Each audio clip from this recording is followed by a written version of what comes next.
Initiatives like Inspiring the Future are so important because they can bridge that gap between education and employment to make sure the transition is as smooth as possible and that our young people can get the support they need to identify opportunities. It's a real fantastic opportunity to launch it here in Western Sydney, an area that I'm so proud of. The future of the Australian economy is so inextricably linked to what happens in this location. It's the fastest growing population, fastest growing economy. So to have something like this connects local students with future employers is a wonderful initiative. So Inspiring the Future is a campaign. It's an elegantly simple idea where we ask volunteers from the world of work, can they spare 1 hour a year to talk to young people in schools about their career and the route that they took to be there. And we ask them to open up and just be authentic and be themselves and to share the path that they took, any obstacles or heartache or setbacks, because life can be a roller coaster,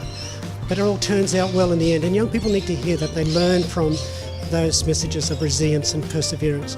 It's a game changer. Today we're doing sort of a rotation process and speaking with business people at tables, asking any questions about what they do, what their job is. Great to get people's insight and sort of hear their stories about working the way up, not just having things handed straight to them, because obviously you've got to work hard to get to a place that you want to be. So it's great to see the different ways that people have done that.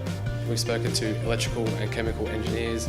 We've spoken to people who are in charge of major companies. It's been really interesting actually, because I thought that kind of my view on always moving was in a small kind of network.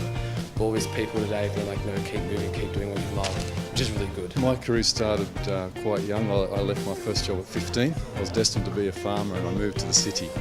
And I met a couple of individuals who connected me with opportunities and through the relationships, and those 2-minute conversations actually created a career for me, where now today I get to lead a large organisation. In the last 25 years I've had 12 jobs, which allows me to have a breadth of experience that now I feel like I can inspire the next generation. So this opportunity to arrange connections for young people with a whole host of different employers is an extraordinary opportunity that broadens their range of incidental connections, and so the intention is that they would then have access to jobs that perhaps, well, certainly myself as a principal and other teachers probably haven't even thought of either, and building those connections and allowing the young people to start searching them through from that initial connection to that's something I might really like to do, or I might like to talk more with that person about how they got there and what they're interested in. It's been absolutely amazing. First of all, getting to speak to so many different people working in business, things that interest me like event management and performance. It's so great to get their insight and how they got to that position, and it's been fantastic.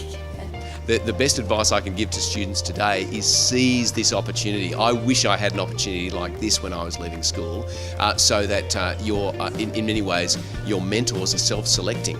People are approaching schools to say, I'm keen to talk with young people. So it's an incredible opportunity for young people, and I just urge them to be part of the program.